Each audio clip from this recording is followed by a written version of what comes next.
Meus queridos, dinâmica populacional.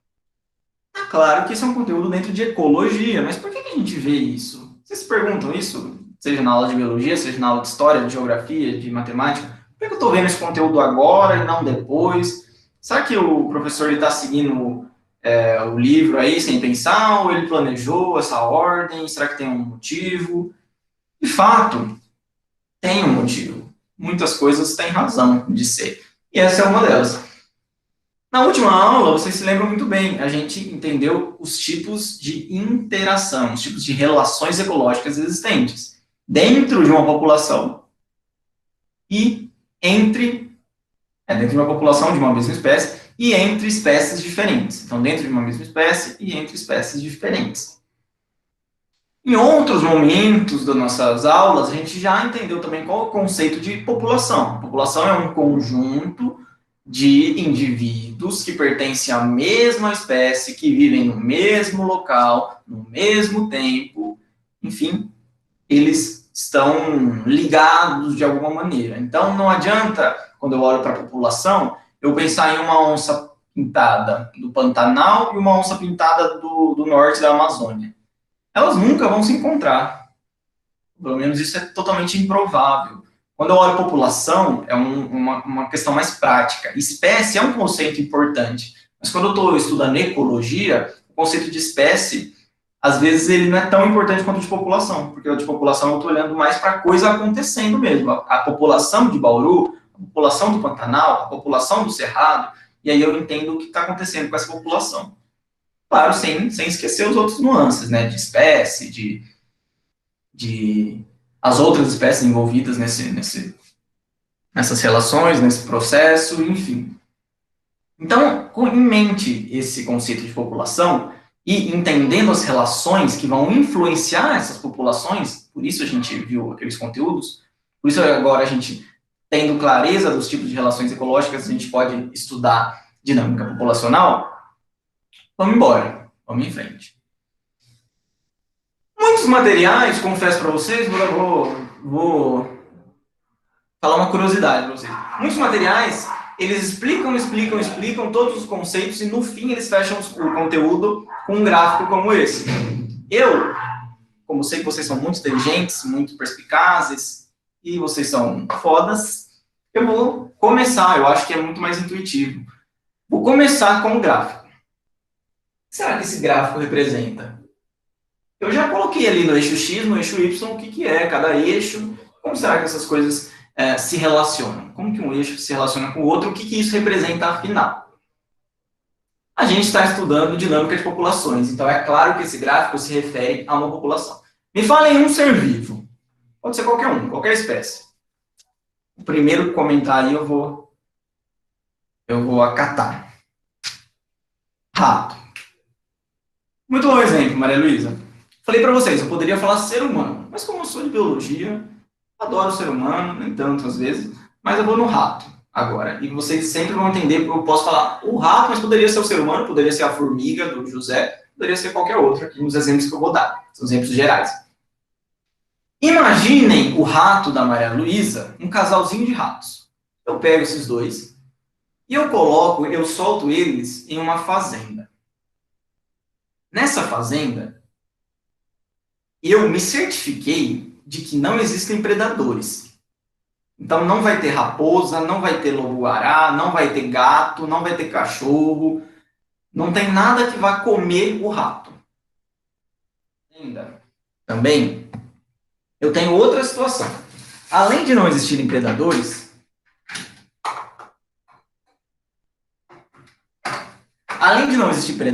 não existem parasitas. Não existe carrapato, não existe pulga, não existe nenhuma doença que vá acometer o rato. Lembre-se, a gente está pensando em situações ideais, que muitas vezes nem são possíveis de existir. Só em controle em laboratório essa situação aqui seria possível, mas claro que a gente não estaria mais falando de uma fazenda. Então, nessa fazenda, relembrando, eu estou soltando um casal de ratos, não existem predadores, não existem parasitas, a comida é abundante, nunca acaba a comida nessa fazenda. Enfim, imagine uma situação ideal. Imagina. O Eduardo está chegando. Boa noite, Eduarda. Seja bem-vinda. Tô pedindo para o pessoal aqui, você não perdeu nada por enquanto, estou pedindo para o pessoal imaginar uma situação ideal onde eu coloco um casal de ratos. Nessa situação ideal, não existe predador, não existe parasita, a comida é abundante, o abrigo é abundante, a água é abundante, tudo é perfeito para esse casal de ratos. O que vai acontecer com esse casal de ratos? Eles vão, naturalmente, cruzar. Cruzaram, vão ter filhotes. Uma ninhada pode ter 10, 12 ratos. É mais, dependendo da espécie. Tiveram 12 filhotes. Esses 12 filhotes vão amadurecer. Os 12 filhotes, junto com os pais, na natureza, vocês sabem que às vezes, enfim, acontecem esses relacionamentos consanguíneos, então parentes próximos cruzando. Esses 14 ratos agora vão se cruzar entre si. Aí você teria que fazer uma conta, né? Mas, sei lá, é possível que vá para 100 ratos essa população. A população é essa fazenda ideal, a fazenda dos sonhos dos ratos, é o paraíso dos ratos. Esses 100, eles podem cruzar de novo, vai para 1000. Esses 1000 vão cruzar de novo, vai para, sei lá, 10.000. Perceba como essa população ela vai crescendo, vai crescendo, vai crescendo, vai crescendo, e numa condição ideal ela cresce absurdamente. Essa população é uma curva que a gente chama, que é uma curva em J. E essa curva é essa aqui, em laranja tracejada. Essa curva laranja tracejada, ela se refere ao potencial biótico.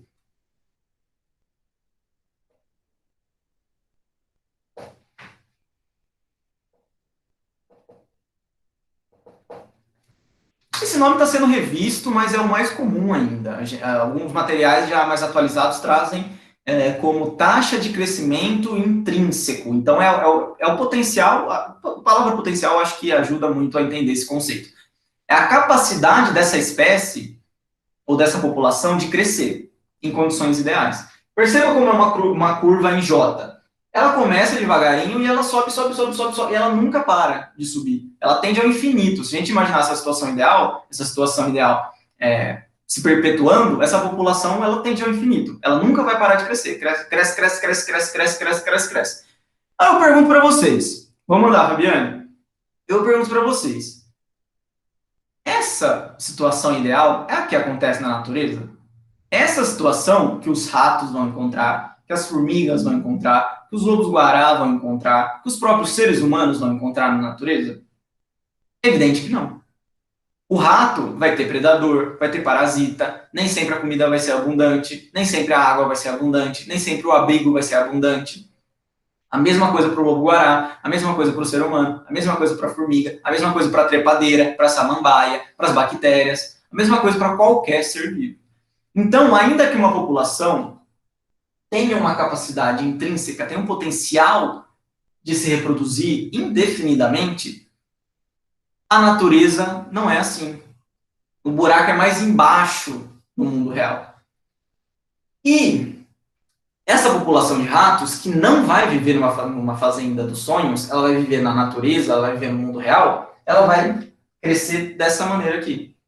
Se eu pegar agora, imaginando, eu vou fazer isso de fato agora. Vou pegar um casal de ratos e vou soltar aqui na esquina de casa. O rato é um animal que se adapta facilmente.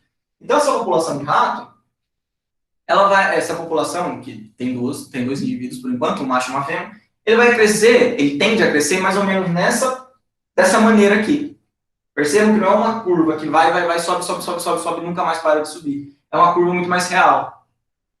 Então, essa curva em laranja inteira, que não está tracejada, eu chamo de crescimento real.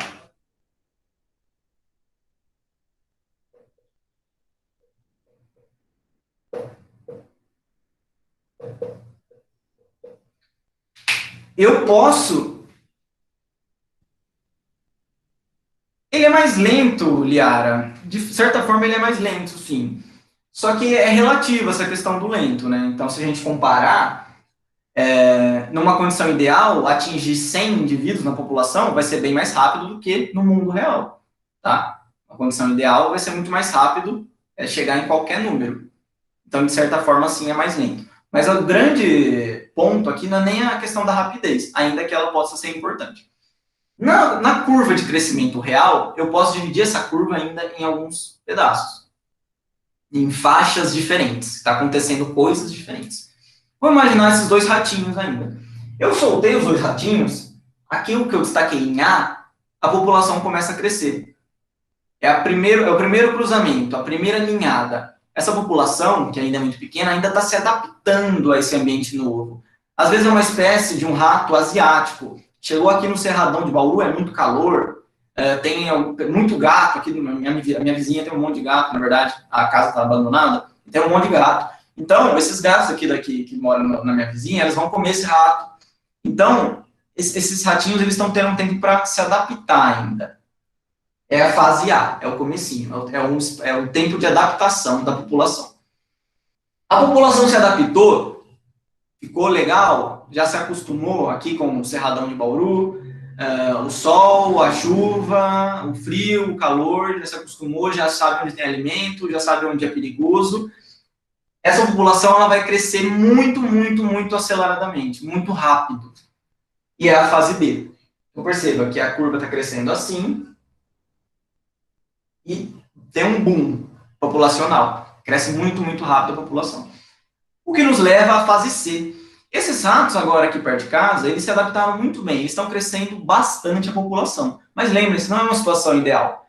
Eles crescem, crescem, crescem, crescem, tem milhares de ratos aqui, já tem uma infestação na minha casa, só que tem problemas para os ratos.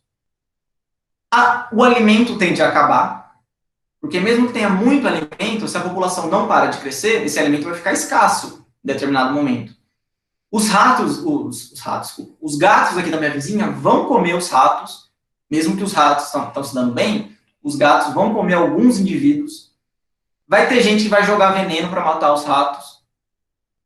Ok? Então, perceba que não é uma situação ideal. O mundo real, o buraco é mais embaixo. Então, essa população ela não vai conseguir crescer, crescer, crescer, crescer indefinidamente. Vai chegar um momento, que é o C, que a população vai tender a estabilizar. O momento C é quando a população continua crescendo, mas cresce devagar. Ela volta a crescer devagar. E aí, finalmente, em D, o nosso crescimento se estabiliza. E ele se estabiliza nessa faixa, nessa região que eu passei um traço azul. Passei uma linha reta azul. Essa linha reta é a capacidade de carga do meio.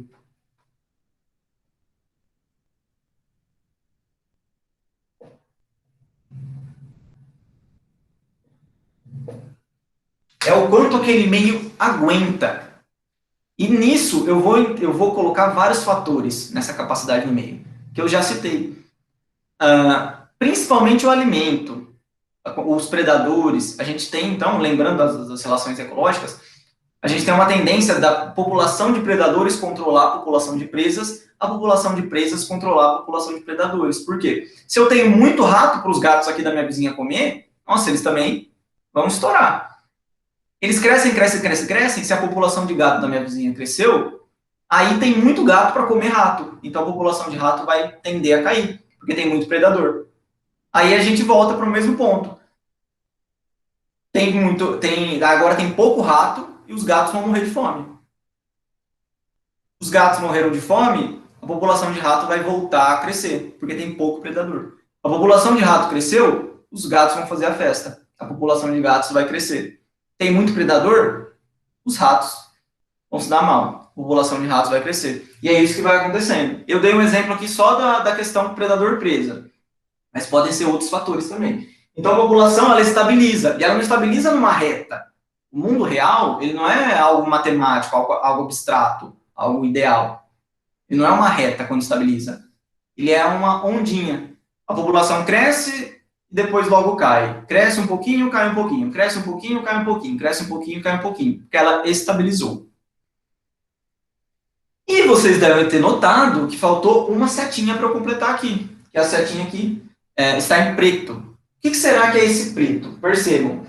Esse preto é a faixa, é o espaço entre o potencial biótico, o crescimento dessa população numa situação ideal, e o crescimento real. O que separa o ideal do real? a resistência do meio.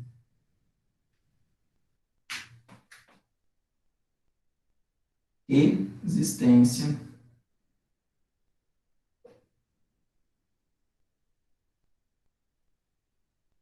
do meio. Aí você fala, nossa, professor, será que você não se confundiu aí? Ou eu não entendi? Você já tinha colocado capacidade do meio. A capacidade do meio e a resistência do meio não é a mesma coisa? Não, elas são parecidas e podem confundir, mas não é a mesma coisa. Capacidade de carga do meio é uma coisa e a resistência do meio é outra. A capacidade de carga do meio, se a gente olha para o gráfico, é mais fácil de entender. Ela pode ser representada por um traço, por uma reta. Por quê? É aquilo ali, é aquela quantidade, aquele tamanho de população que o meio aguenta. Então, se a gente pensar nos nossos ratos, eu vou chutar um número aqui. Essa linha reta azul representa uma população de número 10 mil de indivíduos. Então, o que vai acontecer? A população vai crescer para 12 mil, aí ela cai para 8, sobe para 12, cai para 7, sobe para 11, cai para 8, sobe para 13, cai para 9, e assim ela vai, estabilizada em torno de 10 mil indivíduos. Mas, ainda que esses dois conceitos estejam relacionados, eles são diferentes. Porque os 10 mil é a capacidade de carga do meio, é o quanto aquele meio, quanto aquele ambiente comporta da população, de indivíduos daquela população. A resistência do meio não é o quanto comporta, mas é o que faz a população não crescer indefinidamente. A temperatura, os predadores, as doenças, os problemas dos mais diversos que aquela população pode enfrentar, a escassez de alimento, a falta de água, né, o racionamento que a gente está tendo em Bauru. Então, são conceitos muito próximos, percebam? Eles estão relacionados, mas não são a mesma coisa. Capacidade de carga do meio é o que o Meridota, onde eu moro, aguenta na população de ratos do meu exemplo. A resistência do meio são os gatos da minha vizinha, é o calor intenso, é a escassez de alimento, é a escassez de água. Então, são conceitos diferentes, conceitos separados, mas que se relacionam. Então, essa é uma dinâmica populacional. Aqui, para vocês, eu fiz o caminho inverso, como eu comentei, eu já expliquei a dinâmica populacional totalmente para vocês, basicamente. Mas a gente pode colocar, eu fiz a provocação, né, quem é de humanas aí, para assistir essa aula aqui, porque ela lembra uma aula de geografia, mas a gente também vai ter matemática, olha aí, para quem é de exatas. Porque eu posso colocar as coisas que acontecem numa população em números, para eu conseguir analisar melhor essa população. E eu vou ter dois conceitos principais para analisar o que está ocorrendo numa população. O primeiro conceito é de densidade. Para eu saber a densidade de uma população, eu trabalho com dois fatores.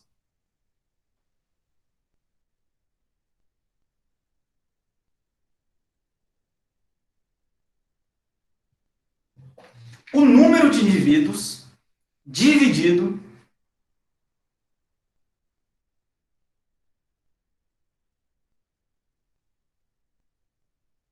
pela área ou pelo volume. Como assim pela área, pelo volume? O número de lobos-guará que tem lá na reserva do Jardim Botânico, aqui de Bauru. Eu tenho 15 lobos-guará por...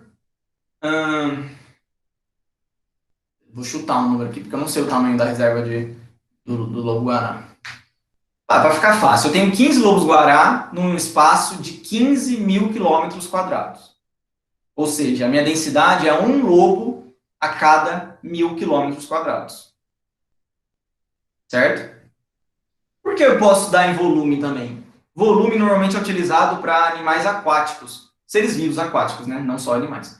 Então, por exemplo, quando eu vou falar o número de indivíduos de uma alga microscópica, a espirogira, vou dar um exemplo real. A espirogira é um tipo de alga microscópica. Eu tenho 10 mil indivíduos de espirogira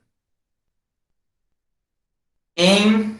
Não, vou colocar número baixo porque eu sou ruim de conta. Eu tenho 10 espirogiras em 10 litros de água. Desculpa. Em 10 mil... Como que é cúbico? em 10 litros cúbicos? Ai, gente, nossa, tô parecendo burro, me ajuda aí, é 10 mililitros cúbicos? 10 metros cúbicos, meu Deus, sim. 10 metros, nossa, agora eu me senti muito burro. Eu tenho 10 espirogiras em 10 metros cúbicos. Ou seja, eu tenho uma espirogira a cada metro cúbico. Ok? Nossa, eu acabei de falar, né? Metro quadrado é metro cúbico. Perdoa minha burrice aí. Mas enfim. Ok? Acredito que deu para entender o conceito. Quando eu estou falando de um ser aquático, normalmente a gente usa volume, né? Porque a água, o ambiente aquático, ele é 3D, digamos assim.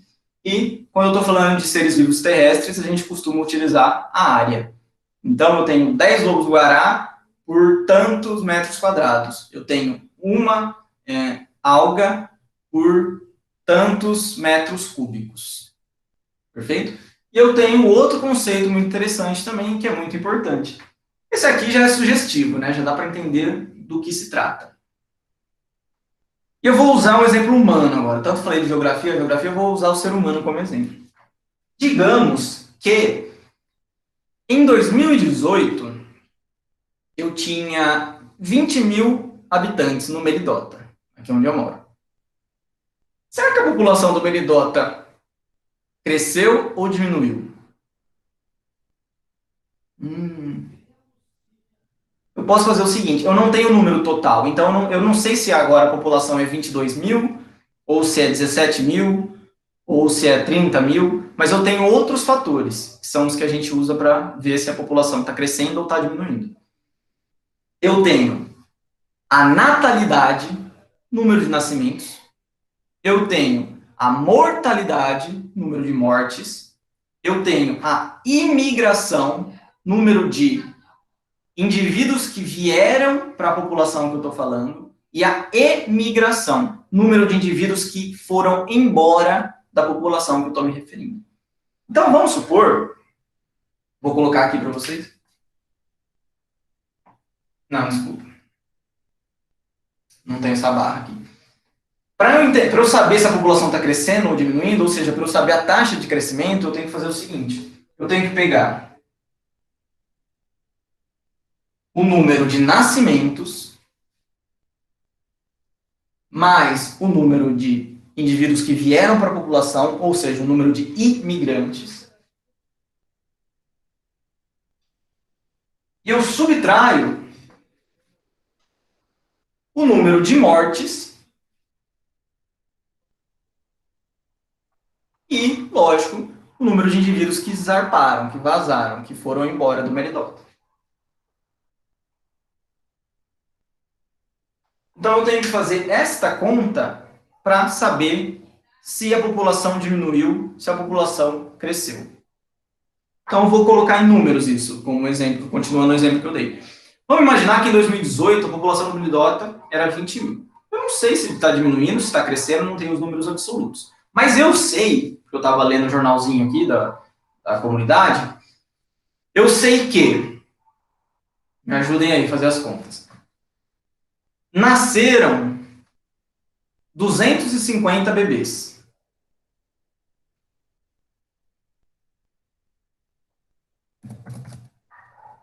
Eu ia escrever aqui. Anotem aí. Nasceram 250 bebês. No entanto, a gente tem uma população de idosos razoável aqui no Meridota e morreram 130 idosos. Estou contando no geral, né? Morreram. Vou supor que ninguém morreu de acidente, ninguém morreu de câncer quando era jovem, só morreu velho aqui. Morreram 130 idosos, 130 pessoas. Aconteceu o seguinte também. Teve algumas famílias que se mudaram. Uma foi para Falcão, a outra foi para Ibitinga, a outra foi para São Paulo, capital, a outra foi para o Bela Vista. No total, 50 pessoas foram embora. Umas 10 famílias foram embora daqui do Meridota. Só que outras se mudaram para cá. Meridota é um polo, né? Você não precisa sair daqui para fazer as coisas. Você vai no mercado, você vai no banco, você vai no posto, enfim. Meridota é um luxo. E muita gente quis vir para cá também. Então vieram 80 pessoas. Certo? Vieram umas 15, 20 famílias aqui, no total vieram 80 pessoas. E aí, eu espero que alguém tenha anotado quantas pessoas, o Meridotes está crescendo, a população do Meridotes está crescendo ou está diminuindo? Vou fazendo as contas aqui, se caso alguém não anotou. Se alguém anotou, por favor, mandem aí. Eu tenho um crescimento, então. 250 pessoas nasceram, mais 80 pessoas vieram para o Meridota. Isso é um total de 330 pessoas. 130 morreram e outras 50 foram embora. Isso é um total de 180. 330 menos 180, 330 menos 100, 230, menos 30, 200, 150 pessoas. Crescimento de 150 pessoas. Então, a população do Meridota está crescendo, meus queridos. Olha que coisa maravilhosa. Então, sim, a população do nosso bairro aqui, o Núcleo Habitacional Meridota, cresceu. E eu poderia ter usado essa conta, e o vestibular pode pedir para vocês fazer essa conta, em relação a ratos, em relação a lobos-guará, em relação a pau-brasil e em relação a seres humanos também. Não se assustem se cair esse tipo de questão. É até um jeito de unir as disciplinas de geografia e as disciplinas de biologia, às vezes de história, dependendo da forma que a questão é abordada. Ok? Então, essa foi a nossa aulinha de dinâmica populacional. Ficou alguma dúvida? Alguma coisa? Não entendi, não ficou muito clara a diferença ali da capacidade, da resistência, o que é as curvas, o gráfico não ficou muito claro. Por favor, comentem. Enquanto vocês pensam aí nas suas dúvidas, eu vou parar a nossa gravação, porque eu não costumo gravar as questões aqui, para não ficar muito grande o vídeo, e eu vou abrindo as questões para a gente resolver juntos. Quem tiver que sair, fica aqui meu muito obrigado, vocês são toppers.